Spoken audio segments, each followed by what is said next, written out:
কন্ডিশনে আমার মাকে নিয়ে এসেছিলাম 18 তারিখে।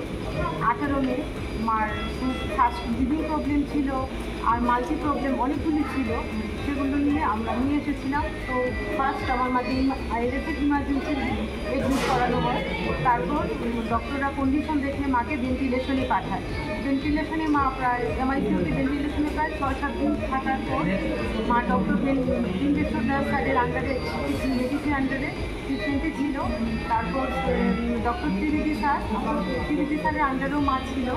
তারপর ত্রিবেদী স্যারের ডক্টর ভেঙ্কটেশ্বর স্যার অক্লান্ত পরিশ্রম করে মাকে ভেন্টিলেশন থেকে বের করে তারপর মার কয়েকটা প্রসিডিউর করানো হয়। প্রসিডিউর করানোর পর আইসিইউতে শিফট করানো হয়। আইসিইউতেও মার প্রচণ্ড কেয়ার করা হয়।